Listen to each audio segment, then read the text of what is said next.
RDC est une et indivisible. Et la population répondante, c'est qu'il faut tout arrêter pour faire face à cette situation. Et que nous ferons de cette terre richement bénie un réel havre de paix, de prospérité et de progrès social.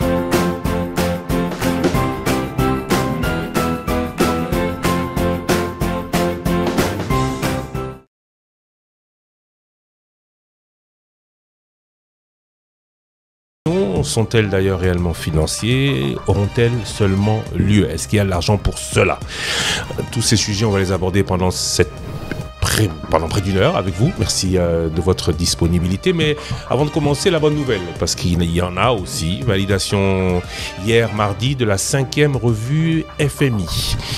Alors, il faut qu'on explique que le Congo entre en programme. Un programme, c'est plusieurs revues. Celui-ci a 6 revues. On devrait passer à une prochaine si on atteint les 6 revues. Alors, cette 5e revue, c'est une bonne nouvelle. C'est d'ailleurs une première. C'est une grande avancée. Mais dans les faits, ça nous donne quoi ? Eh bien, ça nous donne quoi ? Ça nous donne énormément de choses. D'abord, comme tu l'as dit, Christian, c'est très important de noter que c'est la première fois dans l'histoire de nos relations avec le FMI qu'on arrive à ce niveau. On n'a jamais pu dépasser la 4e revue. Chaque fois, pour l'une ou l'autre raison, le FMI décidait d'arrêter le programme. La dernière fois, à la 4e revue, je crois que ça a chopé sur la question de la publication des contrats miniers. Et le programme a été arrêté. Aujourd'hui, nous venons de valider avec les services du fonds la 5e revue. Et parmi les points que les services ont commentés, eh bien, ils ont noté que nous étions en règle du point de vue de la publication des contrats miniers, ce qui est une avancée en termes de volonté de transparence. Alors, qu'est-ce que nous apporte ce programme ? D'abord, il faut rappeler à tout le monde que le Fonds monétaire a lui-même beaucoup changé. Nous ne sommes plus dans le Fonds monétaire des années 80 ou même 90. Aujourd'hui, le Fonds monétaire s'est transformé, il s'est adapté aux réalités. Le Fonds monétaire a une approche aujourd'hui qui vise à protéger les populations au maximum, avec un focus sur les dépenses à caractère social, les dépenses d'investissement, pour préparer l'avenir. Alors qu'à l'époque, le Fonds monétaire était surtout centré sur la stabilisation, avec l'idée que la stabilisation pouvait se faire au détriment de certains aspects liés aux investissements ou au social. Donc nous bénéficions de ce nouveau contexte, de cette nouvelle approche du fonds. Et la première chose que le fonds regarde, c'est est-ce que les salaires sont payés régulièrement, est-ce que les dépenses de santé sont assurées, les dépenses de vaccination, et est-ce que l'investissement est soutenu, parce que c'est comme ça qu'on prépare l'avenir. Et de ce point de vue, nous avons bénéficié donc pendant ce programme de tout ce contexte. Et le simple fait d'être en programme avec le FMI nous donne un profil différent, un profil amélioré. Et si vous regardez, depuis ces 4 dernières années, ça a commencé déjà avant le programme parce que le chef de l'État, depuis sa prise de fonction en janvier, avait déjà donné le ton en annonçant qu'on irait avec le fonds, en annonçant qu'il s'engageait sur quelques grandes réformes. Et tout cela a fait que, ajouté au programme, nous avons aujourd'hui un profil meilleur, attesté par l'amélioration de notre notation auprès de au moins 3 agences de notation, et nous avons pu mobiliser des financements importants, des financements concessionnels. Rien que par rapport à nos 4 principaux bailleurs de fonds, on a mobilisé plus de 7 milliards de dollars pendant ces 4 dernières années. Et 7 milliards de dollars qui sont aujourd'hui validés, logés dans des projets en cours de mise en œuvre, ça peut nous aider à commencer à transformer notre pays. Souvenez-vous, Christian, Thierry, vous devez savoir qu'en 2007, le pays s'était engagé dans ce qu'on a appelé les contrats chinois, minerais contre investissement. On a commencé par parler de 9 milliards, puis ensuite ça s'est transformé à 6 milliards, et enfin, ça s'est terminé à 3 milliards, dont un seul milliard a été effectivement dépensé pour des infrastructures qui restent parfois à trouver. Aujourd'hui, nous avons plus de 7 milliards dans différents projets, dont une bonne partie dans des infrastructures. Nous pouvons commencer à parler transformation. Dans quelques jours, le chef de l'État va lancer les travaux de la route Mbujimayi-Bukavu, le pacte avec la Banque mondiale, le projet Pacte. De même, le chef de l'État pourra très probablement lancer dans les prochains jours, avant la fin de son mandat, les travaux sur la route Mbujimayi-Kananga, financement Banque africaine de développement. C'était déjà fait, ça, non? Non, ça c'est. Vous parlez peut-être de ceux qui a raté, qui a d'ailleurs défrayé la chronique avec les l'IGF, etc. Ça, mais non, il y a un financement BAD qui a été validé, qui a été ratifié par l'Assemblée et le Sénat, et donc le processus de sélection des constructeurs est en cours au ministère des ITPR, et donc si on le finit à temps, le chef de l'État pourra également lancer ses travaux avant la fin de son mandat. Donc en conclusion, beaucoup d'argent mobilisé selon vous. Exact. Mais en annonçant cette 5e revue, le FMI parle d'un contexte de forte incertitude. Il est important que les politiques économiques restent prudentes et que les réformes se poursuivent. Ça veut dire le Congo a beaucoup d'argent, réussi à mobiliser plus peut-être dû au contexte où les matières premières, même si leurs cours chutent, sont encore très élevés. Mais il y a encore beaucoup de réformes et notamment respect du budget et autres à faire. Absolument, c'est l'objet du programme. Le programme accompagne les grandes réformes, notamment celles des finances publiques, qui sont au cœur même du programme. Et ces réformes ont pour objectif de renforcer nos finances publiques, les rendre plus résilientes aux aléas du marché de nos métaux précieux notamment, l'élargissement de la base fiscale, la digitalisation. On a déjà introduit plusieurs logiciels dans la chaîne de la recette. On est en train de mettre en place des logiciels dans la chaîne de la dépense également. Dans quelques jours, quelques semaines, on va introduire la facture normalisée, qui est une plateforme digitale pour sécuriser la facturation et qui va nous permettre de multiplier par 3 ou plus les recettes de la TVA, pour lesquelles il y a beaucoup de fraude à l'heure actuelle. Donc nous sommes dans plein chantier de réformes. Nous réformons le secteur des jeux de hasard, où il y a énormément de fraude. Nous réformons la gestion des contraventions routières. Nous aurons bientôt, en début janvier, de nouvelles plaques d'immatriculation plus sécurisées. Donc nous sommes vraiment dans un vaste chantier de réformes qui va nous permettre d'avoir des recettes plus stables. Et le clou de cette mandature, c'est que nous avons fait adopter déjà à l'Assemblée nationale, et c'est en cours d'adoption au Sénat, la plus grande réforme de l'impôt depuis 1969, qui introduit l'impôt sur les personnes physiques et qui modifie l'impôt sur les sociétés. Sur les personnes physiques, ça sera la première fois que nous aurons, comme dans tous les pays qui progressent, l'obligation pour les personnes physiques de rendre compte chaque année, d'avoir une feuille d'impôt. Comme dans un pays qui s'appelle la France, que vous connaissez bien, et comme dans plein d'autres pays africains également. Nous aurons donc plus de redevabilité et donc nous aurons beaucoup plus de contribuables. Aujourd'hui, nous n'avons qu'environ 200 000 contribuables, dont une petite poignée de grandes entreprises qui font 80% de l'impôt. Pour 100 millions d'habitants. Chacun des habitants sera un contribuable à part entière. Et le FMI insiste aussi, il parle d'améliorer la transparence et la gouvernance, y compris via l'engagement continu à publier en temps opportun les contrats miniers des institutions de contrôle fortes, telles que la Cour des comptes ou l'Inspection générale des finances. Des progrès décisifs, dit le communiqué, sont nécessaires pour rendre efficace la loi sur la lutte contre le blanchiment et le financement du terrorisme et pour mettre en œuvre le plan d'action visant à sortir de la liste grise du groupe d'action financière qui avait défrayé la chronique il n'y a pas longtemps. Vous parlez d'autres actions à mener, eux, ils insistent là-dessus surtout. Non, ça fait partie des points, mais ce n'est pas le seul. S'agissant de notre feuille de route GAFI, nous progressons très bien. Dans le cadre du programme, dans le cadre de la revue, un des points qui a été examiné, c'est la manipulation d'espèces. Nous avons... vous vous souvenez qu'en juillet, je crois que c'est le 17 juillet, lors d'une réunion présidée par le chef de l'État, nous avons renforcé le principe de ne pas manipuler plus de 10 000 $ ou équivalent en espèces vis-à-vis des banques. Et donc, cela a été renforcé au sein même du gouvernement. Et les dernières statistiques que nous avons revues pendant le programme, nous avons considérablement réduit les retraits d'espèces en francs congolais, très considérablement, et pour les retraits en dollars, nous les avons divisés au moins par 2 depuis le deuxième semestre.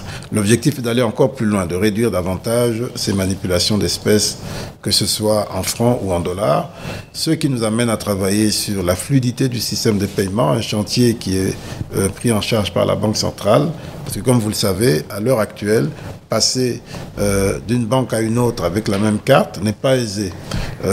Acheter en francs congolais dans un supermarché, dans un commerce, n'est pas aisé non plus. Et donc, il faut que le système de paiement soit plus fluide pour encourager les gens à détenir des francs congolais, à utiliser leur compte bancaire plutôt qu'à chercher du cash et du cash en dollars. Donc, c'est un chantier qui est également en cours et qui va dans le sens d'améliorer notre profil par rapport à la lutte anti-blanchiment. Nous avons adopté la nouvelle loi anti-blanchiment. Nous sommes en train, aujourd'hui, le contrat est signé, nous sommes en train du moins valider, nous sommes en train d'introduire l'identification des personnes physiques et morales. Les personnes physiques, c'est une première. On aura bientôt des cartes d'identité qu'on n'a plus vues depuis 30-40 ans. On annonce ça depuis longtemps. Le président a déjà eu la sienne depuis le mois de juin. Il a eu la sienne, c'était un prototype. Disons, c'était un pilote.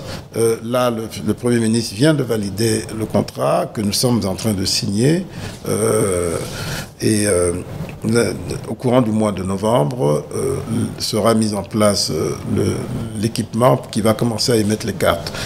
C'est vrai qu'il y a un retard de quelques mois par rapport à ce qui était initialement prévu, mais au moins c'est engagé. Et donc, nous aurons une base de données sécurisée, gérée par le numéro 1 mondial en matière de gestion de base de données sous l'identification. Nous aurons aujourd'hui, bientôt, la capacité de sécuriser cela. Et ça va travailler avec l'état civil et tout le reste. Donc, ça voudrait dire que sur le plan fiscal, ça aura des implications énormes, parce que tout le monde sera fiscalisé, on aura un identifiant unique. Mais en plus, ça voudrait dire que, par exemple, sur les élections, dans 5 ans, on pourra extraire la liste électorale quasi automatiquement, parce que si le travail se fait en continu, ça va nous réduire considérablement le coût des élections, comme dans les autres pays. Comme dans beaucoup de pays du monde. Monsieur le ministre, dans le cadre de ces différentes revues et du programme avec les fonds, qui choisit les projets sur lesquels il faut investir? Est-ce que c'est le gouvernement ou c'est le financement extérieur qui vous l'impose? Non, c'est nous qui sommes censés choisir et c'est pour ça que nous devons être vraiment au volant. Pour le FMI, c'est un peu différent parce que pour le FMI, c'est des programmes de réforme, c'est des programmes généraux de réforme, alors que pour la Banque mondiale et les autres, c'est des projets de développement. Mais pour les programmes de réforme, c'est le dialogue avec le FMI sur le diagnostic, quels sont nos problèmes et les actions à mettre en place. Ça se fait dans le cadre d'un échange. Il n'y a pas quelqu'un qui dicte. On se comprend, on analyse, on tombe sur des consensus et puis on met en œuvre, on s'entend sur ce qu'il y a à faire. Pour les projets de développement, c'est issu du dialogue. Le principe est que les bailleurs de fonds ne sont censés appuyer que les priorités du pays. Et nous devons... Tout ce que vous dites, c'est sur papier. Non, nous qui sommes censés choisir... Justement, j'y arrive. Nous sommes censés nous-mêmes être au volant, c'est-à-dire savoir ce que nous voulons. Nous avons un plan national stratégique de développement qui est le cadre général qui indique nos priorités. Et normalement, l'appui des bailleurs vient pour matérialiser ce plan. Il peut arriver qu'une fois que nous avons fait le plan, nous baissions un peu la garde et que les bailleurs nous amènent vers ce que eux pensent être prioritaire, qui ne peut ne pas correspondre totalement avec ce que nous voulons, aussi bien en termes de secteur qu'en termes géographiques. C'est à nous d'y veiller. C'est à nous d'y veiller, c'est à nous d'apporter les corrections. Lorsque moi je suis arrivé comme ministre des Finances, j'avais constaté que le principal bailleur qui se trouvait de la Banque mondiale avait beaucoup de projets sur des sujets divers. Tous importants, mais dont l'impact final n'était pas totalement visible. Mais comme ça engageait beaucoup d'argent, des centaines de millions de dollars, j'étais inquiet. Je me suis dit, mais à la fin, qu'est-ce qu'on pourra montrer comme changement permis par ces millions de dollars, ces milliards? Et j'ai demandé à la Banque mondiale de réorienter les financements vers les grandes infrastructures fondamentales. Et ça a été fait depuis 2021. C'est le ministère des Infrastructures qui est le grand bénéficiaire de la hausse des ressources de financement de la Banque mondiale ces dernières années. C'est comme ça qu'on a toutes ces routes dont je vous ai parlé qui sont en cours, parce que c'est fondamentalement ce dont nous avons besoin pour aider l'économie réelle de notre pays à se développer. Il faut souligner que cette 5e revue a été adoptée sous réserve de l'approbation de la direction du FMI et de son examen par le conseil d'administration du Fonds monétaire international, attendu d'ici la mi-décembre 2023. L'achèvement de la revue permettra le décaissement de 152,3 millions de DTS pour constituer des réserves internationales, qui sont de l'ordre de 5 milliards aujourd'hui. Oui, plus ou moins, oui. Effectivement, ça c'est le processus normal. Nous avons d'abord une approbation au niveau des services du FMI, qui doit être ensuite validée par le management du FMI, et enfin par le conseil d'administration, qui est la représentation de tous les pays membres. Mais généralement, lorsque c'est adopté au niveau des services, il y a peu de risques que ce ne soit pas adopté dans les étapes suivantes, et c'est ce que nous attendons. Alors parlons finances de la République. Vous dites que ça va mieux ? Je commence par là. Est-ce que vous dites que ça va mieux ? Les finances publiques vont en tendance, elles vont beaucoup mieux, parce qu'aujourd'hui, nous avons, par rapport à 2019, nous avons quasiment triplé le budget, aussi bien sur ressources propres que sur ressources extérieures, tout confondu. Mais il faut noter que pour 2023, il y a une légère baisse de la conjoncture liée essentiellement à la baisse des cours du cobalt, principalement. Le cuivre un petit peu, mais surtout le cobalt. En 2022, au mois de mars 2022, le cobalt était encore à plus de 80 000 $ la tonne, 81 000 $ à peu près. Et en mars 2023, il était déjà à 31 000 $ la tonne. Ça voudrait dire que nous payons le prix. C'est comme ça qu'en termes de croissance économique, l'année passée, on prévoyait 8% de croissance économique pour 2023, mais lors de cette dernière revue qui s'est achevée aujourd'hui, on estime qu'on sera autour de 6,2% à la fin de l'année. C'est la principale raison pour laquelle la mobilisation des recettes a autant baissé. Elle n'a pas trop baissé. Par rapport à 2022. D'abord, il y avait un accroissement par rapport à 2021. Il y avait un accroissement d'environ 27% par rapport à 2022, pardon. Et en réalité, nous sommes à 20% en dessous, à 19% aujourd'hui en dessous de la cible. Ça veut dire que nous sommes à peu près au même niveau que l'année passée, et donc nous n'avons pas fait l'accroissement attendu comme l'accroissement qu'on a eu en 2022 par rapport à 2021. Les chiffres ne sont pas les mêmes qu'en 2022. Vous dites que c'est à cause de la baisse du cours principalement du cobalt. Mais les recettes, c'est aussi le commerce, c'est aussi les patentiques, c'est les constructions. Tout à fait. Mais il y a toujours, dans toutes les économies, il y a toujours un moteur. Chez nous, le moteur, c'est l'activité minière. L'activité minière qui apporte de la plus-value à l'export, mais aussi toute l'activité connexe, le transport qui se fait à l'intérieur, les revenus qui sont générés, les sous-traitants, etc.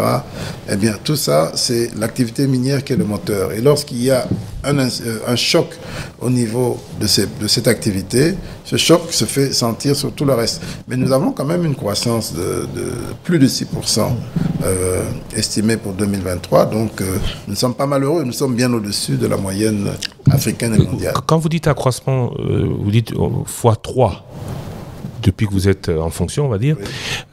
C'est dû à quoi? De meilleures politiques, à l'héritage, parce qu'il faut le dire, du contrat minier conclu sous Joseph Kabila, ou le code minier, vous voulez dire? Le code minier, oui, ou à la politique, aux efforts du gouvernement. Si je dois schématiser, pour ne pas aller dans trop de détails, je dirais que c'est la combinaison de la hausse de la production minière, la hausse des cours miniers et l'amélioration de la gouvernance.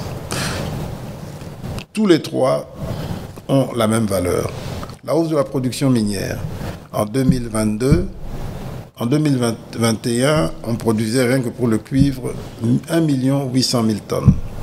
En 2022, on est passé à 2 500 000 tonnes à peu près. Mais ça, c'est pas le gouvernement. Ça, ce sont les privés qui produisent plus. Oui, c'est clair.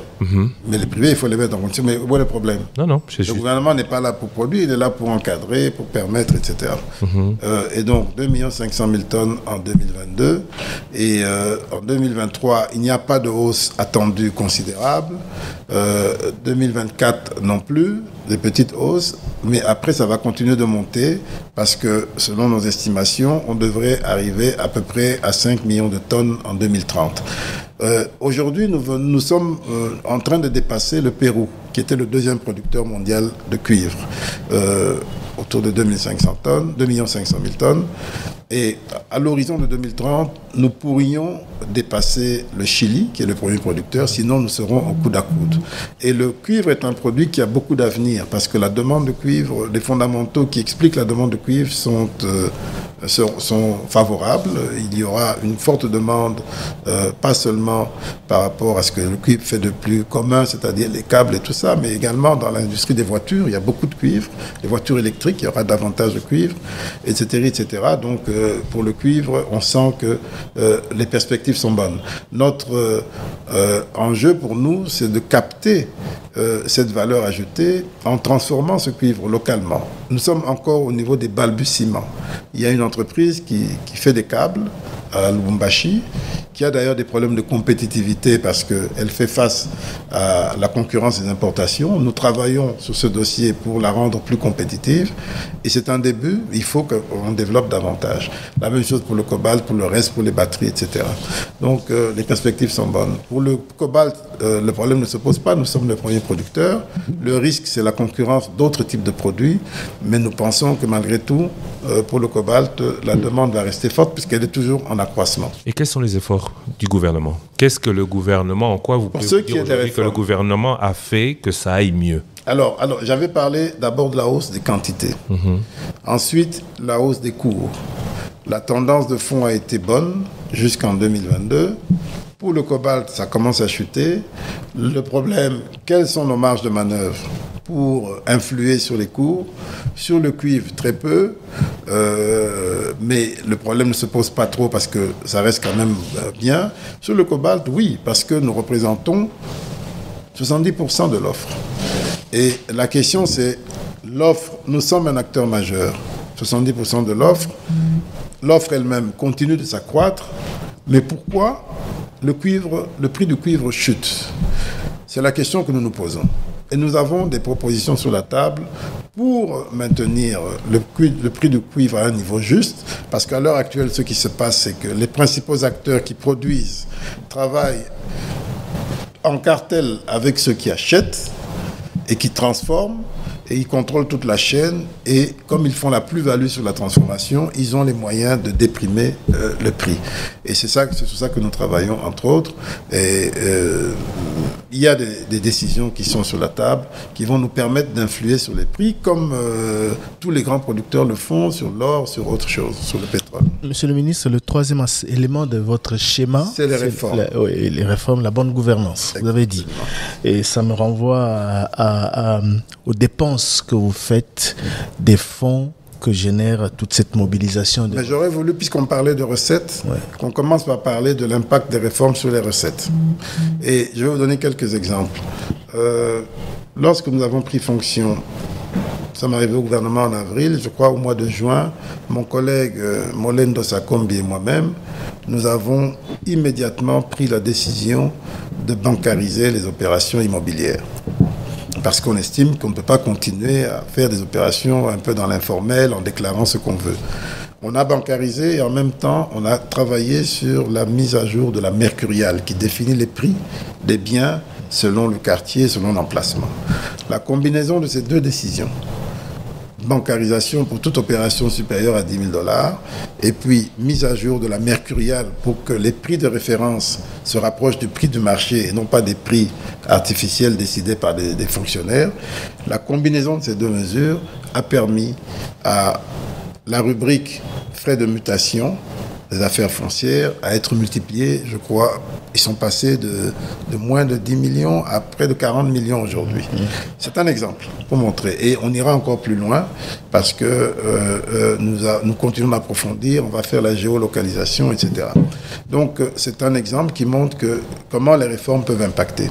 Et ces réformes, elles touchent plusieurs secteurs. J'ai parlé tout à l'heure de la facture normalisée, donc plateforme digitale, qui va faire que toutes les entreprises, nous allons commencer par les grandes entreprises, toutes les entreprises qui vendent, eh bien, leurs factures ne seront prises en compte sur le plan fiscal que si elles sont normalisées, c'est-à-dire qu'elles passent par une plateforme, elles sont reconnues avec un QR code, ça nous permettra de faire des recoupements.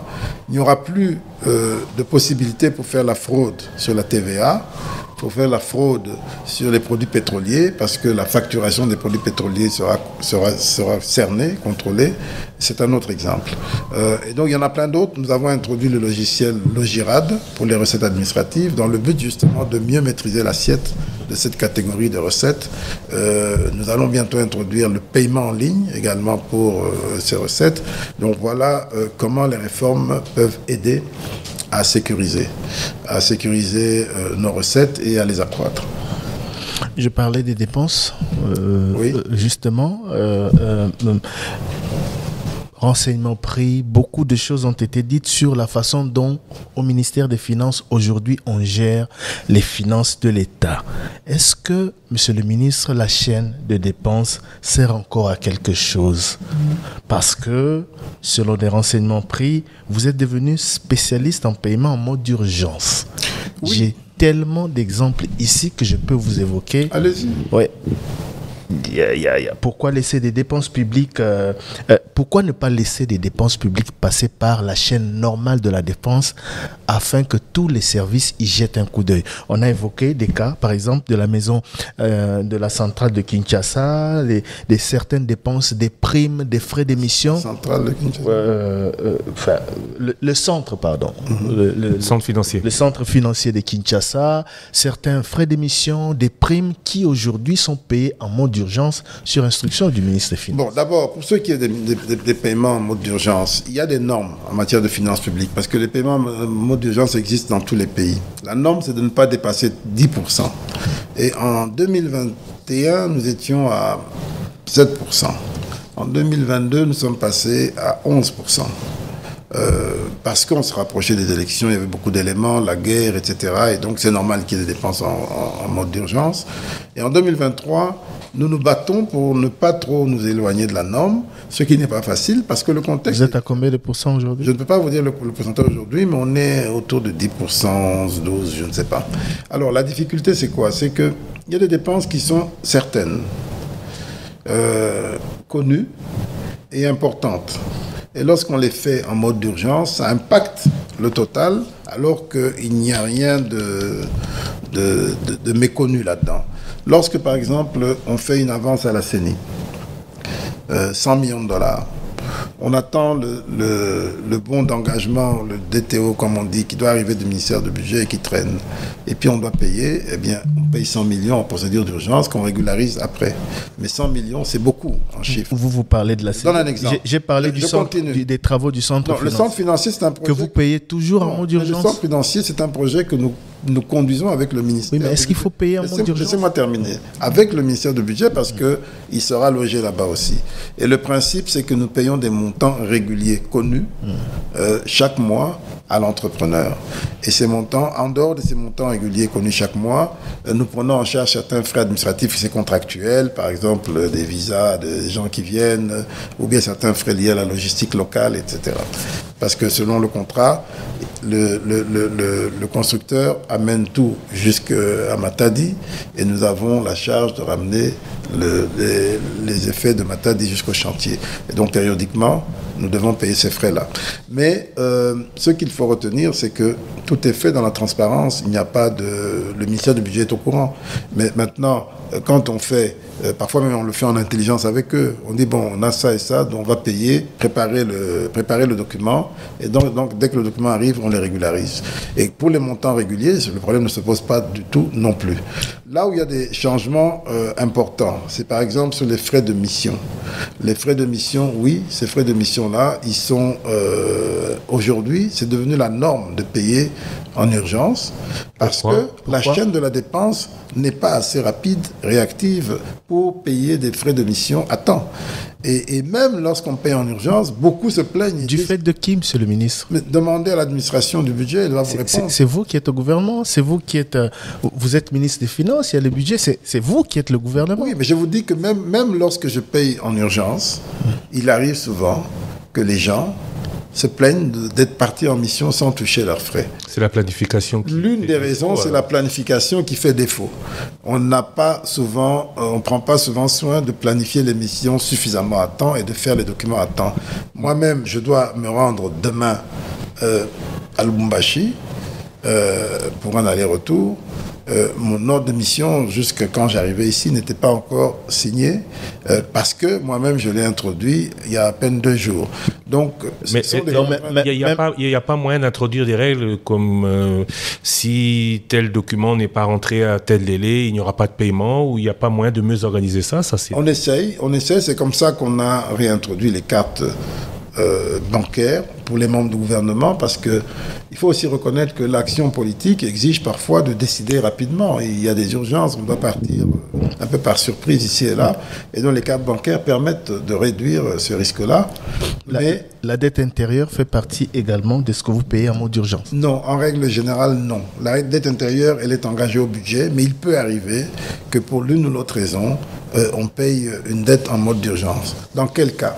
Par exemple, vous avez une dette sociale, quelqu'un à qui vous devez de l'argent, et puis on vous dit, qui a attendu pendant de longues années, et puis qui est malade, qui est mourant, qui a fait un accident, et il faut absolument l'aider, ou qui a un problème précis, et il faut absolument l'aider à avoir cet argent pour soulager sa peine. Alors dans ces conditions, oui, il arrive qu'on paye en mode d'urgence. En règle générale, non. Vous justifiez les travaux, enfin le paiement en mode d'urgence des travaux du centre financier? Non, mais il faut être précis. Oui. Les travaux du centre financier sont payés par DTO. Ce qui est payé en mode d'urgence peut arriver, mais c'est généralement régularisé juste après, dès que le DTO... Mais si ça devient la règle, monsieur le ministre... Mais c'est des dépenses prévisibles. J'étais justement en train de vous citer ce que vous évoquez, les travaux du centre financier, certaines primes et frais d'émission, et tout le reste. Est-ce que vous ne pensez pas que la conséquence, c'est le dépassement budgétaire que l'on vous reproche? Oui. La conséquence, c'est aussi de paralyser certains autres services qui interviennent, justement, qui jettent un coup d'œil pour dire... C'est une très bonne question, mais je vais vous répondre là, oui et non.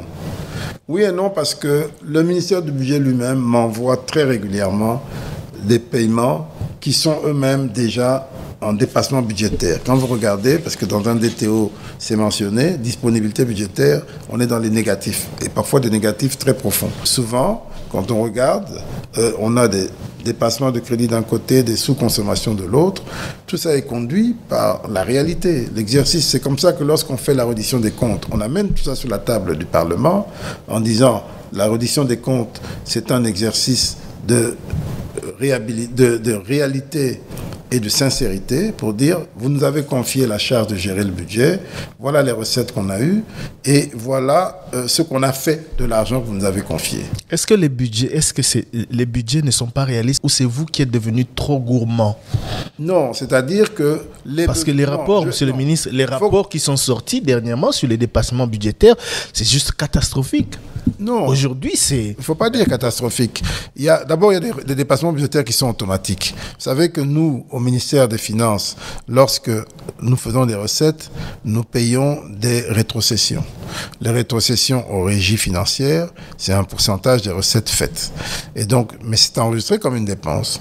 Et donc, quand les recettes augmentent, elles dépassent la prévision, eh bien, la dépense également dépasse les prévisions. Ça, c'est mécanique. Et puis, et comme ces rétrocessions pour la DGRAD, elles sont partagées également avec les services d'assiette, donc c'est automatique et ça impacte tous les services. Dès qu'il y a excédant, des taux d'exécution supérieurs à 100%, le taux d'exécution en dépenses également a tendance à suivre parce qu'il y a une partie de rétrocession.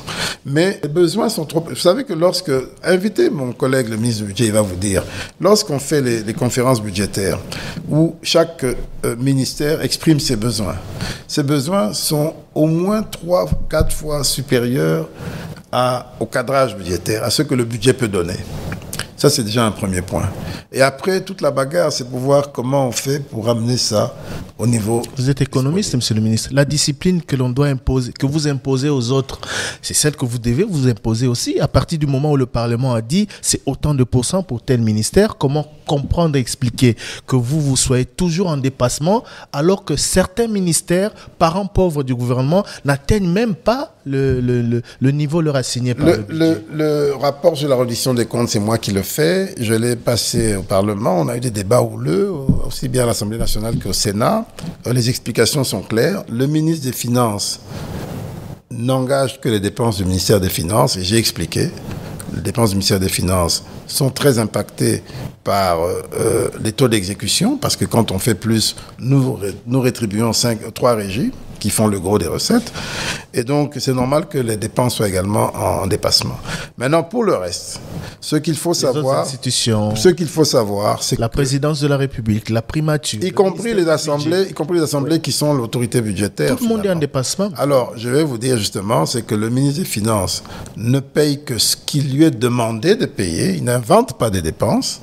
Je ne suis pas celui qui décide ce qu'on donne aux gens. Je prends ce que les gens me demandent et je propose des priorisations. Et ces priorisations, je les fais pas seul, collégialement. Pour dire, voilà les priorités du moment. Lorsqu'il y a une situation sécuritaire, je mets la priorité là-dedans, je bloque d'autres dépenses. C'est tout. On est engagé dans quelque chose de précis, avec une échéance précise, eh bien, je mets le focus là-dedans et puis je bloque d'autres dépenses pour pouvoir réaliser cela. Et ces priorités sont des priorités que le gouvernement met en œuvre. Qu'est-ce qui peut expliquer que la primature, que la présidence de la République, que l'Assemblée nationale, que le Sénat soient en dépassement, que le ministère des Budgets, les Finances, etc. et d'autres ministères qui ont été signés par des récents rapports?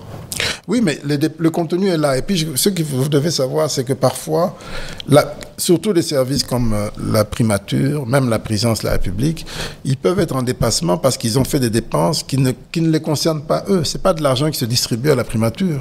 C'est de l'argent qui est décidé à la primature, mais pour des usages précis. Ça peut être même pour des interventions dans un secteur ou dans une contrée. Intervention à la place d'autres. Voilà, et ça peut arriver... que ce serait eux qui décident, et c'est peut-être aussi un problème de gestion, ce sont eux qui décident... Qui engagent à la place du gouvernement ou à la place d'institutions. Certaines provinces se plaignent de ne pas avoir leur budget d'investissement à la décision, mais d'avoir ces décisions prises par d'autres. Dès lors que, tant qu'on aura... Vous savez, d'abord, vous devez savoir une chose. Nous avons un budget qui, aujourd'hui, est de 15% du PIB. Encore qu'aujourd'hui, ça va baisser puisque le PIB s'est accru. On était à 15% en 2022. Maintenant, avec le PIB qui a pris 9% de plus l'année passée et qui va prendre au moins 6% de plus cette année, alors que les recettes n'ont pas beaucoup augmenté, eh bien, on aura un ratio de pression fiscale inférieur à 15%. Croyez-moi, 15%, même 20%, c'est encore en dessous de ce qu'il faut pour contenter tout le monde. Surtout pour un pays aussi grand que le nôtre, avec ses défis géographiques, 100 millions d'habitants, une situation de conflit à l'Est, c'est pas évident. Et donc, c'est normal qu'il y ait ces ajustements qui se font et qui créent de la frustration, c'est certain, c'est normal. Mais ce qui est important, c'est d'expliquer ce qui se fait. Parce que lorsque le budget qui est une loi, lorsque le Parlement nous donne mandat de gérer ce budget, il nous donne aussi le mandat d'apprécier ce qu'il y a lieu de faire en fonction de la réalité. Mais à quoi ça sert? Pour autant qu'on lui rende compte. Et À propos de rendre compte, ce qu'on a décidé avec la Cour des comptes, c'est qu'on systématise les rapports d'exécution trimestrielle du budget pour que s'il y a des corrections à faire, à chaque session budgétaire, le Parlement puisse tirer les leçons et donner des orientations. Monsieur le ministre, à vous entendre parler, on va continuer d'aller de dépassement en dépassement. Non, les besoins sont importants. Au moment où nous parlons, si nous voulions regarder le défi que nous avons en termes d'infrastructure, en termes d'assainissement, en termes dans tous les secteurs, ne parlons même pas de la sécurité, les élections, etc.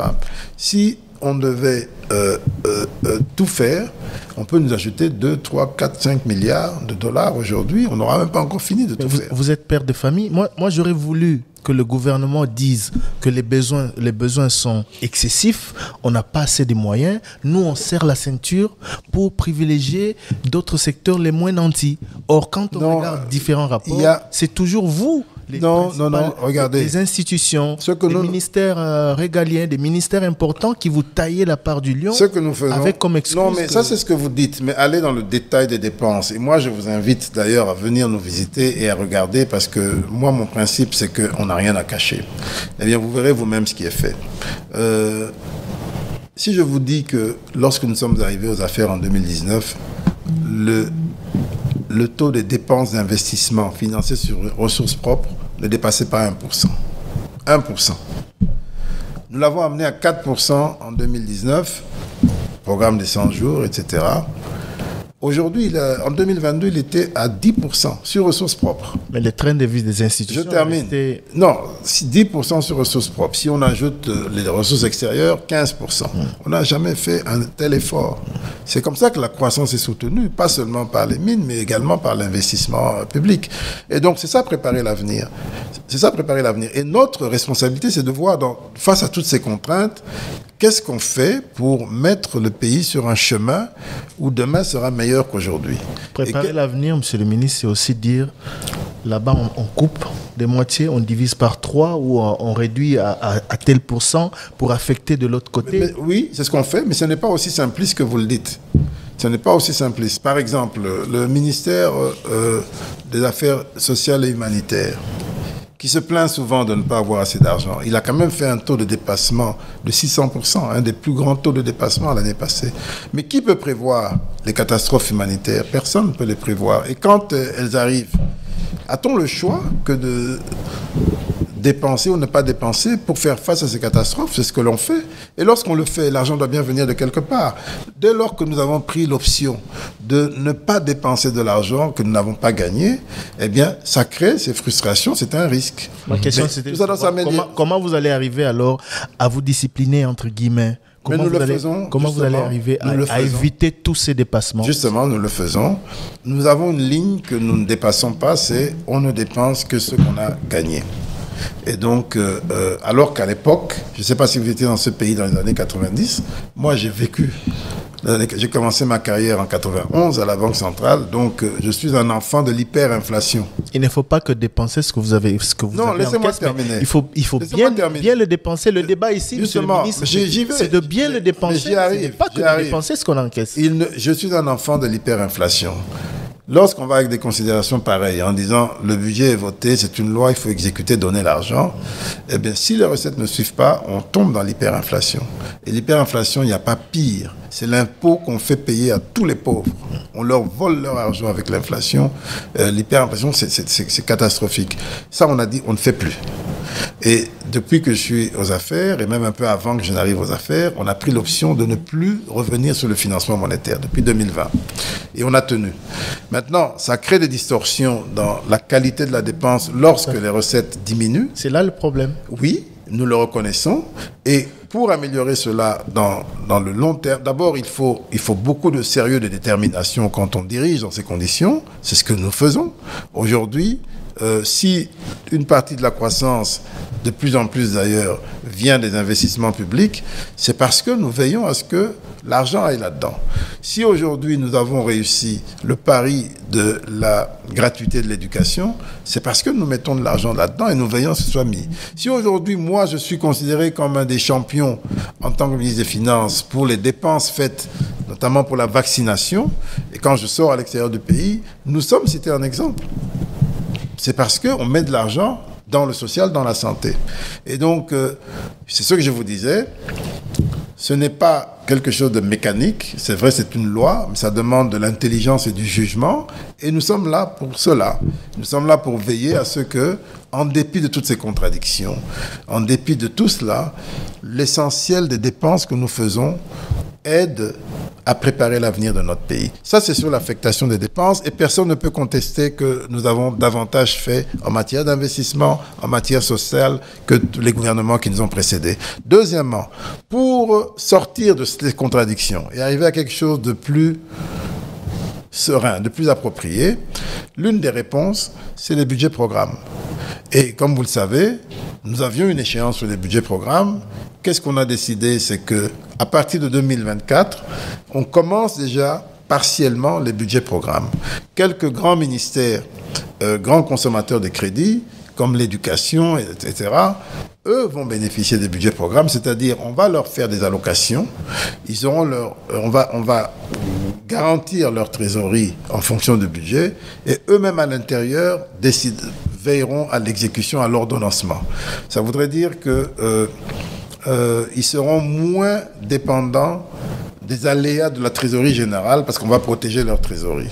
Mais il y a une contrepartie, c'est qu'ils doivent être très rigoureux dans l'exécution de leur programme. Et si d'aventure ils consommaient leur programme, leurs ressources avant terme, eh bien, ils auront en face d'eux leurs syndicats, etc., etc. Donc, progressivement, on est en train de changer le système et les budgets programmes peuvent aider à le faire. Moi, je voudrais parler de la priorisation. On a dit qu'on gagne, vous l'avez dit, 3 fois plus maintenant que quand vous êtes arrivé au pouvoir ou au ministère des Finances. Mais ce qu'on constate, c'est que de plus en plus, alors qu'il y a de plus en plus d'argent, il y a de plus en plus de mécontentement et de salaires impayés. Il n'y avait pas trop de salaires impayés il y a quelques années.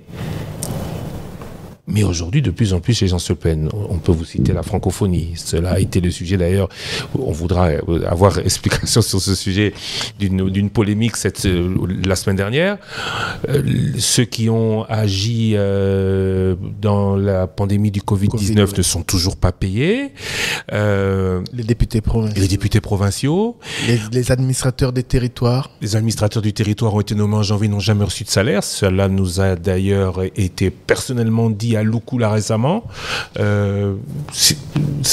On a plus d'argent, on peut plus faire, mais on ne fait pas pour ce que l'on doit obligatoirement faire. Bon, pour les administrateurs du territoire, je n'avais pas encore reçu un quelconque état de paye les concernant. Et normalement, ça devrait venir en même temps que toute la paye.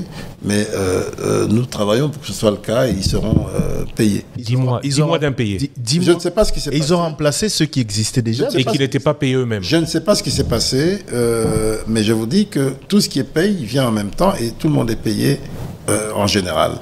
Pour les députés provinciaux, il faut préciser que les députés provinciaux ne reçoivent pas de salaire du gouvernement central. Ce n'est pas prévu d'ailleurs. Vous l'avez dit, ils reçoivent de l'Assemblée nationale, des assemblées provinciales qui reçoivent des gouvernements provinciaux. Non, ils sont censés être payés par les gouvernements provinciaux. Et je crois qu'ils reçoivent quelque chose. Si le gouvernement central rétrocède, bien évidemment. Mais alors, qu'est-ce qui se passe? On rétrocède. Mais qu'est-ce qui se passe? Ils ont pris l'habitude de recevoir un complément de salaire qui est prélevé sur les frais de fonctionnement que le gouvernement central donne aux assemblées provinciales. Et c'est de cela qu'il s'agit. Et par rapport à ces frais de fonctionnement, qui sont des frais de fonctionnement comme ceux qu'on donne au ministère, nous avons aujourd'hui 2 mois de retard. 2 mois, enfin il y a 2 mois jusqu'en août. Les paiements sont à la banque ou effectués. Et septembre, octobre, le paiement n'est même pas encore arrivé chez moi de la part du ministère du Budget. Et une fois qu'il arrivera, on va le transférer pour qu'il soit payé. Donc 2 mois seulement. Ils n'ont pas raison de se plaindre de leurs émoluments. Eux, ils disent qu'ils ne sont pas payés. Vous parlez de complément. Mais c'est de cela qu'il s'agit. Quand on parle de salaire des députés provinciaux, c'est ce complément sur les frais de fonctionnement. Donc ils n'ont pas reçu ces trucs qui relèvent des gouvernements provinciaux, mais chez vous, ils sont quasiment à court. jour. Parce que nous avons signé tout ce qui les concerne. C'est à la banque, payé ou en train d'être payé. Mais il manque 2 mois qui ne sont pas encore arrivés chez nous et qui seront signés une fois qu'ils arriveront. Les Covid-19. Mais cela dit, il faut aussi en même temps réfléchir sur le système. Parce qu'on ne peut pas résoudre durablement les choses si on ne réfléchit pas au système. Je pense que la question des députés provinciaux pose le problème de la viabilité des provinces. Le système fiscal issu de la Constitution de 2006 n'est plus approprié. Il faut le transformer, il faut le réformer. Et tout le monde est à peu près d'accord que ça ne va pas. La question de la Caisse nationale de péréquation, la question de la rétrocession, de prélèvement à la source, il y a beaucoup d'éléments un peu contradictoires et qui ne fonctionnent pas dans les faits. Et donc, il faut une remise à plat, il faut une réflexion. Mon espoir, c'est que, à l'occasion de cette campagne présidentielle, que ce soit porté par les candidats, par les partis politiques. Changement de constitution. Pour renforcer le consensus et qu'on, très rapidement, on retouche ces éléments. Covid-19. La même chose. Covid-19, c'est une activité très rentable qui a rapporté de l'argent puisque tout le monde payait pour.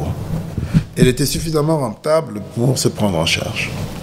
Malheureusement, on nous demande à nous, toujours la même chose, au Trésor, de tout prendre en charge, alors qu'il y a des revenus importants qui sont générés. Oui, mais est-ce que mais par rapport à ces agents de l'État, est-ce que l'engagement que l'État prenait par rapport à eux, en ce qu'il leur a demandé de travailler plus, c'était financez-vous, cherchez l'argent dans écoutez, moi je vais être très simple avec vous. C'est un engagement direct. Moi, je me suis fié à l'avis qui m'a été donné par l'inspection générale des finances, qui m'a dit noir sur blanc que je n'avais pas à les payer, qu'ils avaient reçu beaucoup d'argent et que d'ailleurs la répartition de cet argent s'était faite sans tenir compte de certains éléments comme celui-là. Le professeur Mouyembe, ils sont allés à l'IGF eux-mêmes. L'IGF les a renvoyés vers vous. Mais non, mais l'IGF, moi j'ai les éléments que... Les prestataires nous ont dit qu'ils sont allés à l'IGF. L'IGF les a renvoyés à vous. L'IGF ne m'a pas encore dit le contraire. Et s'il me disait le contraire, on va en parler. Mais ce qui est vrai, c'est qu'ils ont touché beaucoup d'argent. Qui est mis en cause là? Qui est à mettre en cause aujourd'hui et qui doit payer? Chez qui doivent-ils demander? Le système, et c'est toujours le système. Il faut mettre en place un système qui fonctionne, qui est pertinent et qui rassure tout le monde. Oui, mais ça, c'est à l'avenir. Mais aujourd'hui, eux, ceux qui ont travaillé, qui attendent 10, 12, 18 mois, parce que jusqu'à aujourd'hui, même si c'est levé, on leur promet et ça continue à s'accumuler.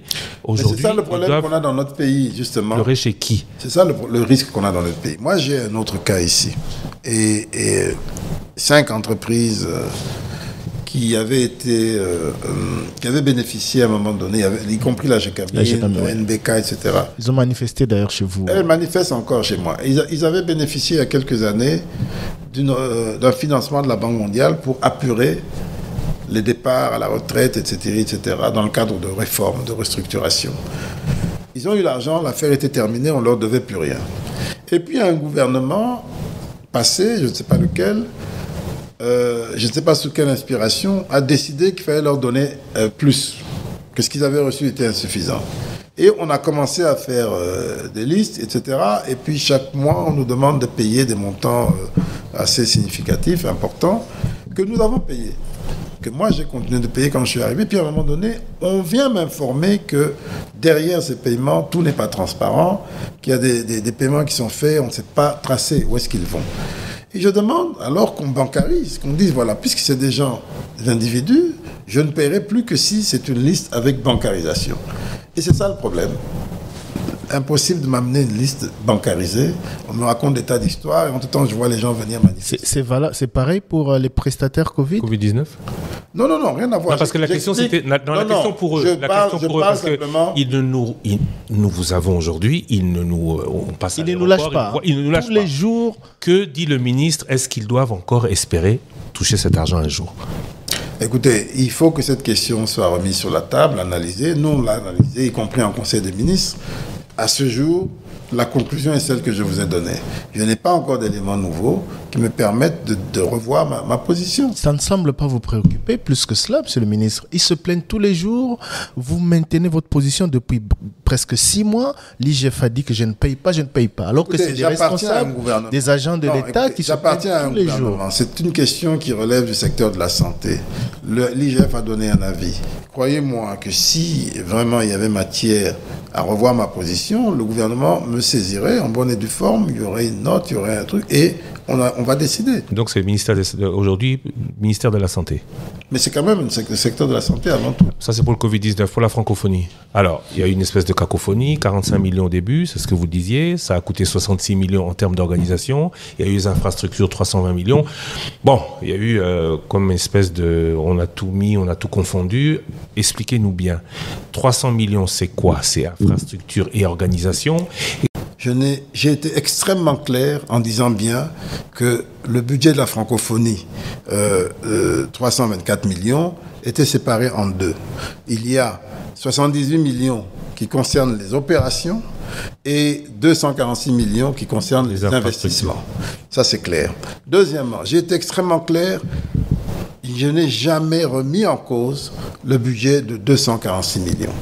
J'ai simplement expliqué que lorsque on a commencé à parler francophonie, on était autour de 48 millions parce que l'idée à l'époque était qu'on faisait avec ce qu'on avait.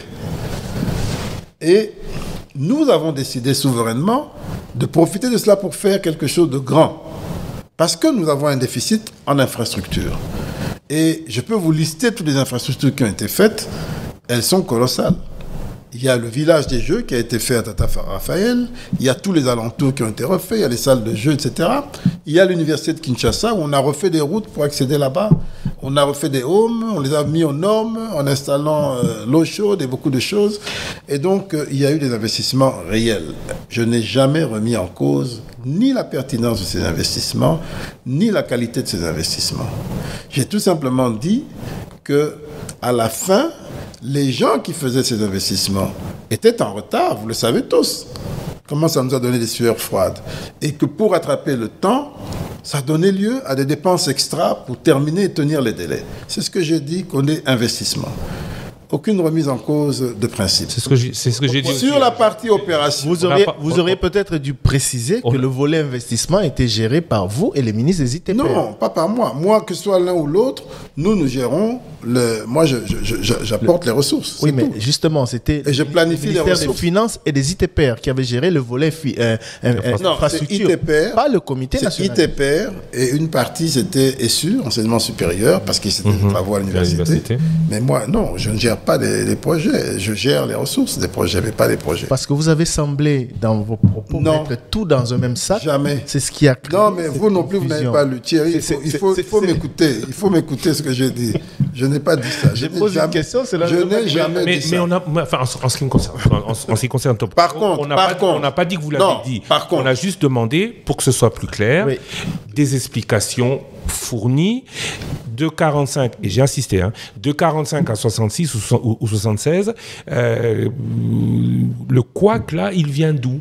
Je n'ai pas parlé des 245 millions. Il n'y a pas de couac. J'ai bien compris. Mais écoutez, quand je dis que c'est deux projets différents, le projet à 48 millions, c'était un projet à minima. On fait avec ce qu'on a. Et puis nous, on dit non, on n'est pas satisfait de ça. On va faire différemment. On va profiter pour faire A, B, C, D. Et puis, on se lance dans le village de la francophonie, où on a fait venir, on a construit des préfabriqués, etc. Et puis, en faisant le village de la francophonie, on se rend compte qu'il y a des délais, parce que les choses doivent venir de Chine, en préfabriqué, etc. Il y a des problèmes en Chine, on est en plein Covid, etc. Et puis le prestataire nous a joué des tours, quelques tours, qui est un prestataire étranger. Et finalement, on se rend compte qu'on risque de ne pas tenir les délais. Et à ce moment-là, on dit, bon, plan B, on sécurise en faisant du campus un potentiel village de la francophonie. Et donc, on accélère au campus. Donc on a financé 2 fois. On a financé pour le village des Jeux de Tata Raphaël et pour le campus. C'est là que je disais que si globalement on pouvait davantage planifier, ça nous éviterait ce genre de situation où finalement ça nous coûte un peu plus cher. Mais ce n'est pas de l'argent jeté, parce que les homes des étudiants sont aujourd'hui exemplaires et on les offre à nos étudiants. Donc on en est fiers. En même temps, le village de Tata Raphaël, c'est une infrastructure qui peut nous permettre chaque année d'abriter de grandes compétitions. D'ailleurs, c'est ce que le chef de l'État entend faire. Qu'est-ce qui explique votre colère ou votre désolation? Non, si j'ai bien compris, parce qu'il faut quand même qu'on vous l'ait bien expliqué, et que c'est pas uniquement les autres qui ont bien compris, il y a un gap de 20 millions. Le gap de 20 millions a fait qu'aujourd'hui, il y a un mécontentement. Non, attends, ce gap, il est sur le Monsieur Kwanza. On est d'abord sur les investissements. Oui. Sur les investissements, il n'y a pas de remise en question fondamentale. Le petit commentaire que j'ai fait sur la question de la planification, c'est un problème général, qu'on doit bien planifier pour éviter les écarts dans les budgets.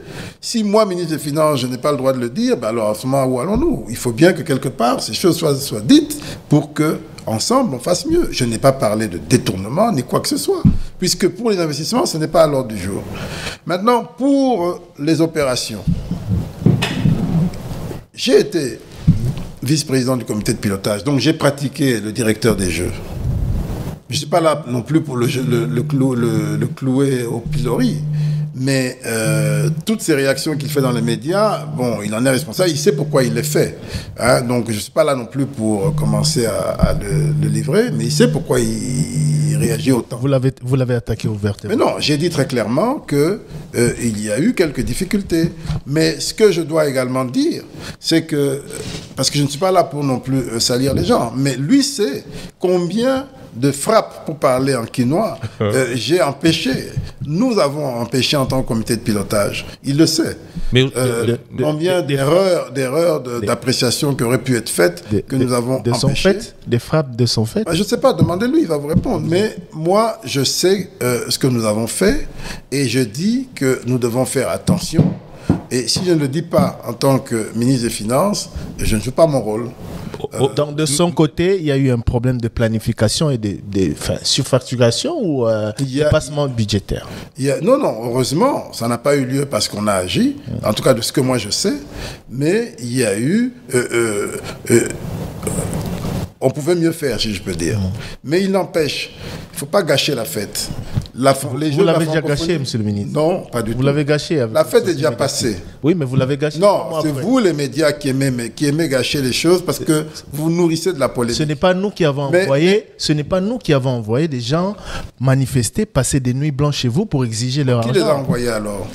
Ils devaient être payés. Apparemment, la francophonie. Ils devaient être payés. Qui les a envoyés? Ils devaient être payés. Le président du comité national dit qu'il n'a pas encore reçu l'argent pour les payer. Et que cet argent serait bloqué au ministère des Finances. Écoutez, ils sont venus au ministère des Finances, ils ont passé des nuits, ils ont même bloqué le cortège du président de la République. Regardez, justement, c'est ça qui n'est pas acceptable dans la manière dont les choses se font. Mais je ne veux pas non plus aller plus en profondeur parce que je préfère que le directeur des Jeux, je ne veux pas lui porter davantage de préjudice. J'espère qu'on se comprend. Est-ce qu'il a reçu tout l'argent pour payer ça? Croyez-moi.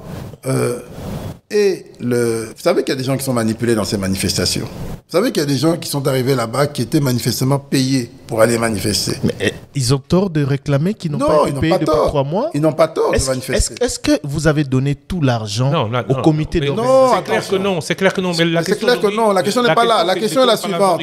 Nous avons payé au total 85% des budgets de la francophonie. C'est-à-dire, quel est le montant exact que vous avez? Je peux vous le donner. Oui. 274 millions au total. Oui. 56 millions pour les opérations et 218 millions pour les investissements. 56 millions sur combien? Sur les 78 millions. Sur les 78 Mais 78 millions, d'ailleurs, il faut dire que c'est un montant qui est arrivé après. Le budget de départ n'était pas de 78 millions. Il était inférieur.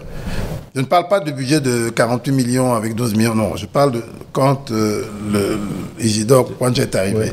Il était inférieur et puis, avec argument et tout ça, il y a eu un budget de 70 millions, d'ailleurs, dont l'adoption par le comité de pilotage n'était pas en elle-même pas claire, pas évidente, mais acceptons.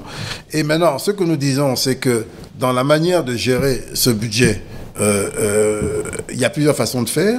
Et si on veut faire bien, on fait bien et on évite des dépenses que l'on peut éviter. Il aurait dû donc, avec les 56 millions... Non, je n'ai pas dit ça. Ce que je dis, c'est ceci. Oui. Nous avons payé au total 85% du montant, c'est-à-dire 274 millions de dollars, dont 56 millions pour les opérations. Que lui, il a géré. Oui. Que lui a géré. Et 218 millions pour les investissements gérés. Il n'a pas géré. Nous devons encore payer 15%. Pour les investissements, le problème ne se pose pas. Dans tous les contrats de construction, on ne paye jamais 100%. Vers la fin, et on garde une partie, le temps de faire les contrôles, etc. Et puis quand tout est validé, on paye le solde. Ça sera fait. L'IGF s'est saisi du dossier à ma demande. Ils vont vérifier que tout est bien fait, etc., qu'il n'y a pas de surfacturation et tout ça. Et nous allons payer les 15%. Mais pour les opérations, il faut un exercice similaire. Est-ce que tout a été bien fait? Est-ce que tout est en ordre? L'IGF s'est montré satisfaite. Non, il faut de la gestion. Écoutez, aujourd'hui, on est à rendre des comptes et à solder le solde. Voilà, c'est tout. C'est un exercice de gestion banal. Donc, en parler ne doit pas créer une polémique à ce point et ne doit pas jeter l'opprobre sur les jeux. Donc, sauf pour les gens de mauvaise foi, comme essaient de le faire certains opposants. Tout cela. Donc, c'est à M. Kwanja aujourd'hui de faire la lumière et de rendre public ses comptes. C'est tout. Avant que les agents ne soient payés. Mais en attendant, en attendant, la décision a déjà été prise de commencer à payer après analyse au cas par cas. Et je crois qu'un premier lot, de 4 millions de dollars a déjà été approuvé, puisque c'est la vice-ministre des Finances qui se charge de faire les paiements francophonie, selon notre organisation interne. Et c'est le Premier ministre lui-même, qui était le patron du comité de pilotage, qui se charge de valider l'ordre des priorités.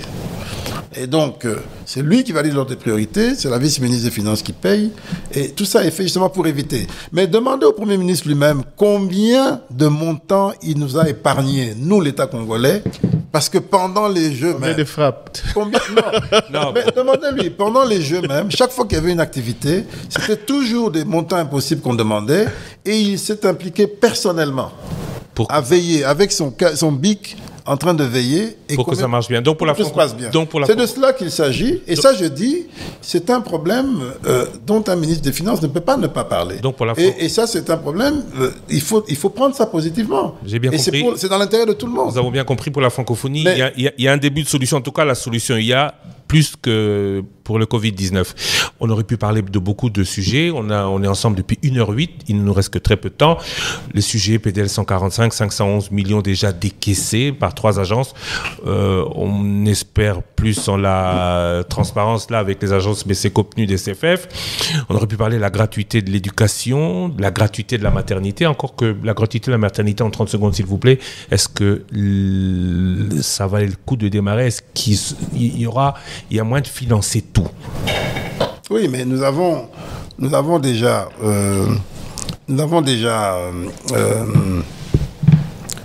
commencé pour Kinshasa. D'ailleurs, ça a commencé même avant qu'on ne commence. Avant qu'on ne commence, la Banque mondiale était déjà engagée dans un programme de gratuité dans certaines localités.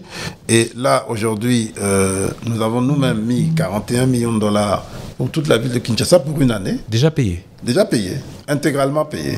Intégralement payé. Intégralement payé. Donc on a juste... C'était ma question. Intégralement logé dans les fonds qui gèrent... C'était ma question. Il reste juste à laisser faire et regarder. Voilà. Mais tout ça a été budgétisé dans 2022. Oui. Pour le PDL... 2023. Alors, maintenant, pour 2023... Ça va coûter un peu plus cher parce qu'on voudrait toucher tout le pays. Et on parle d'environ 200 millions. Nous allons le faire. mais nous avons déjà reçu la promesse des bailleurs de nous accompagner, y compris la Banque mondiale, dans cette extension. Pour le PDL 145, je dis qu'on ne va pas en parler beaucoup, mais bon, on ne peut pas ne pas passer à côté de cette remarque d'un ancien ministre du Plan, qui cite un autre ancien ministre du Plan, Olivier Kamitato, qui cite Christian Mwando, démarrant en 2021, décembre. Le PDL 145 accuse un taux d'exécution financière de 31,5%. Oui, ça c'est des propos d'opposants qui n'ont pas beaucoup d'arguments pour leur campagne. C'est ça. C'est pour ça qu'ils se sont accrochés à cette histoire de francophonie en essayant de tordre le fond de ce que j'ai dit. Peut-être que j'aurais pas dû parler pour ne pas donner une prime à la mauvaise foi, mais c'est ça la réalité. Et ces gens sont à court d'arguments parce que fondamentalement, qu'est-ce qu'on peut comparer entre notre gouvernance et celle des 18 années qui ont précédé? Je voudrais juste terminer la question. Où sont les 8844 km de desserte agricole, les 30 000 de routes entretenues, les 444 ouvrages d'art, les 418 mini-centrales solaires, les 3071 forages et autres? Est-ce que l'on peut dire aujourd'hui, je vais la poser différemment, et c'est pas un opposant qui vous passe, un journaliste, est-ce qu'on peut dire que le PDL 145, dont on attendait plus, on l'a vu notamment dans l'exécution, ou en tout cas de la difficulté d'exécution, nous avons nous-mêmes fait le déplacement de l'intérieur du pays où c'est plus difficile à des endroits qu'à d'autres. Est-ce que aujourd'hui vous pouvez vous dire satisfait des finances que vous Moi, avez mis en tant que ce ministre projet? des Finances, je suis d'abord et avant tout satisfait du modèle, de la manière dont nous l'avons conçu, de la manière dont nous le finançons. Et à l'heure actuelle, nous n'avons pas de scandale de mauvaise gestion, de détournement de fonds sur le PDL d'une manière générale. Ça, c'est un motif de satisfaction. Nous avons décidé volontairement de le confier à 3 agences d'exécution, justement pour éviter un éparpillement qui serait préjudiciable à la sécurisation des ressources. Les 3 agences qui sont CFF, Ministère des Finances, BCECO, Ministère des Finances, Oui. et PNUD, Programme des Nations Oui. Unies pour le Oui. développement. C'est 2 fois vous et 1 fois l'international. Non, dans l'organisation même, je n'ai absolument rien à dire dans le PDL. C'est géré par la ministre du Plan, directement avec les agences d'exécution. Je n'ai pas de pouvoir d'injonction hiérarchique sur ces 2 agences d'exécution en ce qui concerne le PDL. Absolument aucun. C'est comme ça qu'on a conçu l'affaire. Donc, et puis il y a un comité de pilotage auquel je participe, mais pas plus. Alors, nous faisons les 511 millions qui constituaient la première phase, c'est-à-dire la construction des bâtiments essentiels, bâtiments publics, ne sont même pas encore achevés. On n'a même pas encore fini de les consommer. L'une des raisons, c'est que d'abord, ça prend toujours plus de temps que prévu. Le PNUD a pris du retard par rapport aux 2 autres agences. Le PNUD de l'ONU, donc. Oui, mais... L'ONU est en retard. Oui, non, mais ça peut arriver. Parce que c'est une grosse machine qui est plus lourde à manœuvrer, avec beaucoup d'administration et d'autorisation. C'est pour ça qu'elle se met en mouvement plus tardivement. Ça ne veut pas dire qu'elle est moins efficace au final. Mais elle avait accepté, dans les délais que vous lui avez confiés, de réaliser le travail. C'est Oui. donc que le délai n'avait peut-être pas été bien calculé ou que c'est pas possible. Mais non, ça peut arriver. Mais je ne sais pas pourquoi vous cherchez la polémique à ce point. Non, c'est juste pour savoir. Ça peut arriver que lorsqu'on met en œuvre un programme, les délais soient plus longs. Ça peut arriver quand on construit une maison, ça peut arriver quand on construit un vêtement, on confectionne un vêtement, ça peut arriver. L'important, que ce soit bien fait et qu'on soit satisfait au final. Alors, on n'a pas encore fini de consommer l'intégralité des 511 millions, mais les 3 agences ont déjà annoncé qu'il y aura des surcoûts liés à la hausse des prix de certains produits, à certaines difficultés pour rejoindre certains endroits. Et ces surcoûts seront de l'ordre entre 70 et 90 millions. Près de 100 millions. Sur le total de 511 millions. Sur le total, 511 millions. Qui n'est que un tiers du total. Alors, non, je termine. Donc, c'est sur la première phase. Ces surcoûts sont censés être financés avec le reliquat de 200 millions qu'on avait déjà mis de côté pour les PDL. Et ensuite, il y a l'autre programme, celui des routes de desserte agricole. Environ, je ne sais plus le montant qui était prévu. Qui n'a pas démarré. Qui n'a pas véritablement démarré. On a fait des études. Les études ont été faites un peu partout. Mais les travaux n'ont pas démarré. Pourquoi? Parce que nous avons déjà financé sur plusieurs dizaines de millions de dollars les routes en terre dans le pays. Notamment dans la région, le Grand Bandundu, etc., la province orientale. Et nous avons constaté que c'était un grand risque de mettre autant de millions dans des routes en terre, avec le risque de perdre ce bénéfice avec les pluies, sans avoir nécessairement les moyens de revenir là-dessus. Alors, comme nous avions parallèlement le projet d'acquérir les 5 000 ou 6 000 engins lourds à répartir sur les 145 territoires, le Conseil des ministres a décidé de privilégier une action pérenne, une action plus sûre.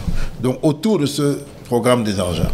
Et ce programme des engins, qui se chiffre à 450 millions de dollars, dont 80 millions de dollars financés directement par le budget, le reste par un financement sud-africain, on a dit, autant mettre cette partie d'argent dans la contrepartie du gouvernement congolais pour accélérer la mise en œuvre de ce programme des engins, et c'est ça qui va faire office pour assurer l'entretien, la réparation et l'entretien. Donc le PDL 145 qui devait durer 3 ans, va durer finalement combien d'années? Ça dépendra. Il faut qu'on termine la première phase, qu'on fasse une deuxième, une troisième, et qu'au moment de la deuxième, qu'on redéfinisse un peu certains objectifs à la marge, et ainsi de suite. De mon point de vue, le PDL pourrait durer éternellement, en se renouvelant chaque fois. Mais c'est important de mentionner justement que la Caisse nationale de péréquation, que nous avons eu le mérite de mettre en activité à travers la nomination des animateurs l'année passée, va progressivement prendre le relais dans la conception des programmes et projets qui vont concourir à la péréquation, au rééquilibrage des disparités entre provinces et territoires. Monsieur le ministre, juste une question d'actualité par rapport à la délivrance des permis de conduire. Vous avez le week-end dernier annoncé la signature d'un arrêté ministériel sur la vente de ces permis de conduire. J'étais curieux de savoir, sur les $38 que coûte le permis pour la première catégorie, la société qui imprime a droit à $25 et l'État congolais n'a droit qu'à $13. On sait que le permis de conduire, c'est un marché de 10 millions de Congolais à peu près. Comment vous expliquez ce déséquilibre? Ce contrat a été négocié par le ministère des Transports, pas par nous, même si généralement nous avons des représentants qui participent. Mais la logique généralement, c'est qu'au départ, on donne suffisamment de rémunération au prestataire parce qu'il doit rentrer dans ses frais. Et c'est lui qui investit, c'est lui qui prend le risque. Il investit, il place des endroits de saisie, etc. Et après un temps, le rapport s'inverse. Généralement, c'est ça qui se passe. D'accord. Merci beaucoup à vous, ministre. Oui, merci à vous, monsieur le ministre, d'avoir été avec nous aujourd'hui. Alors, ces questions, c'est 1h17 d'émission. On ne peut pas terminer cette émission sans vous poser cette question. Avant la tenue des élections, est-ce que le processus est réellement financé? Monsieur Denis Kadima, ici, sur Top Congo, c'est beaucoup plein. On vous a fait d'ailleurs une fois ou deux réagir aux plaintes de monsieur Kadima. Est-ce qu'aujourd'hui il a jour? Est-ce qu'aujourd'hui on peut se dire qu'on aura les élections parce que le Trésor public les a financées? J'ai les chiffres pour vous compléter. Pour compléter, monsieur Lusakweno, la CENI dit accuser un déficit de 300 millions de dollars américains à moins de 2 mois des élections. Oui, mais je vous dis que le budget de la CENI va au-delà même du scrutin.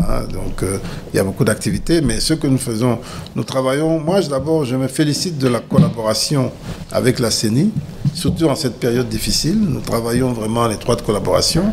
Nous partageons nos difficultés. Nous partageons nos craintes et nous travaillons de commun accord pour assurer que les élections se fassent à temps. Et jusqu'à présent, je n'ai aucun élément qui me permet de dire que les élections ne se feront pas à temps. Jusqu'ici, le président Kadima dit qu'il prenait du crédit dans des banques. Non, le crédit, c'est nous qui le garantissons. C'est-à-dire que lorsque nous donnons les garanties, une banque peut avancer des fonds, mais c'est nous qui garantissons. Mais l'État va payer plus. L'État va payer plus avec les intérêts. Oui, mais il n'y a pas de problème. L'État se fait financer tous les jours. Les bons du Trésor, on paye des intérêts. Les crédits, on paye des intérêts. Ce n'est pas un problème. Est-ce que c'est, puisqu'on parle d'un environnement où le budget est en hausse, est-ce que c'est logique d'avoir plus d'argent et de toujours requérir ou aller vers le crédit? Mais les États-Unis qui ont des budgets de 2 000 ou 3 000 milliards, c'est un des budgets les plus endettés. Qu'est-ce que la hausse du budget nous a permis de faire en plus alors? Mais je vous parle de tous ces investissements qu'on a fait. Je vous parle de 145 territoires, je vous parle de 10% d'investissement sur ressources propres. Mamaïemo, vous avez vu comment Mamaïemo a été refait. 50 millions qu'on a remis dans des routes, dans le Grand Bandundu, une partie de la province orientale. Monsieur le ministre, vous êtes candidat député national. Vous êtes en contact avec la population. La population se plaint de l'impact de ce budget qui est passé de 4 à 16 milliards qu'elle ne ressent pas dans son quotidien. Vous entendez ça souvent, certainement? Non, mais c'est normal. Ça, on entendra toujours. On l'entend en France, on l'entend aux États-Unis, la vie chère, etc. C'est pas la même chose, Coco. Non, on l'entendra toujours. C'est pas la même chose. Ce qui est important, c'est ce que l'on fait pour faire progresser le pays, et ce que l'on fait est patent, est palpable. Ça ne va pas assez vite au regard de la situation de laquelle nous partons, mais ça avance. J'ai eu à dire dans un média, je ne sais plus lequel, que nous avons amélioré le PIB par habitant, nous avons amélioré la répartition des revenus de la richesse nationale, à travers notamment la gratuité, de l'éducation, de l'accouchement, à travers les investissements publics. Et la conséquence, c'est que le taux de pauvreté a baissé. Donc le nombre de pauvres pour 100 habitants a baissé. Malheureusement, puisque la population continue de s'accroître, il est probable que le nombre de pauvres augmente. Mais proportionnellement, pour 100 habitants, le nombre de pauvres diminue, ça veut dire qu'il y a un progrès dans l'autre. Mais nous devons aller plus loin. Nous devons aller plus loin, c'est pour ça qu'on parle de diversification de l'économie. On a organisé un forum récemment, on parle de chaîne de valeur de nos minerais, parce que c'est là qu'on pourra faire de vrais progrès qui seront incontestables. Mais à l'heure actuelle, nous préparons les conditions. Lorsqu'on aura avancé dans la diversification de l'économie, ça sera différent. Le mandat se termine. Qu'est-ce que vous voudrez que l'on retienne de vous? Ce qui est important pour moi, c'est de m'assurer que je contribue à réaliser la vision de celui qui m'a fait confiance en me nommant là. C'est ça qui est important, par-dessus tout. Et je le laisse apprécier. Ce que je ne veux pas, c'est être le ministre des Finances qui cherche à plaire. Je ne veux pas être là pour plaire aux gens, je ne veux pas être là pour faire le gentil au détriment de l'essentiel. Je veux faire ce que j'estime bon pour le pays et je veux faire progresser mon pays. Et je pense le faire. C'est tout à fait normal. On ne peut pas faire l'unanimité. En démocratie, si vous avez 51 avis favorables, ça veut dire que vous avez 49% des gens qui sont contre. Et 49%, ça se sent. Le travail n'est pas facile. Il faut se faire violence pour arriver à des résultats. C'est ce que vous voulez dire. Je n'ai pas peur d'être incompris quand je suis convaincu d'être dans le bon. Et j'ai l'humilité d'être prêt à me mettre de côté s'il le faut. Voilà, je n'ai pas de... Chien méchant, chien de garde. Merci beaucoup, monsieur Nicolas Kazadi. Merci à vous, chers auditeurs. 1 heure passée de 26 minutes. La plus longue édition spéciale. Période peut-être électorale, période de fin de mandat depuis le lancement de cette émission. Merci à vous et puis à très bientôt. Je sais que vous allez très bientôt. Ah oui, je pourrais peut-être poser la question, mais ça n'a rien à voir. La campagne. Les églises demandent aux ministres et mandataires de déposer leur démission. Vous pensez que c'est... Même si ce n'est pas obligatoire pour vos ministres, vous pensez que c'est faisable? Bon, ils ont le droit de demander. Il y a beaucoup de pays au monde où les ministres restent ministres avant, pendant et après la campagne. Donc, ils ont le droit d'avoir une opinion. Hein. Moi, ça ne me dérange pas. Merci à vous, monsieur Nicolas Kazadi.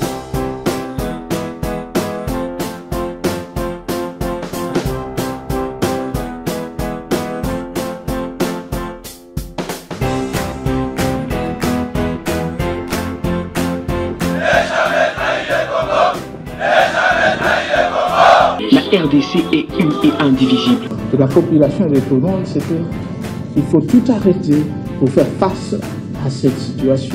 Et que nous ferons de cette terre richement bénie un réel havre de paix, de prospérité et de progrès social.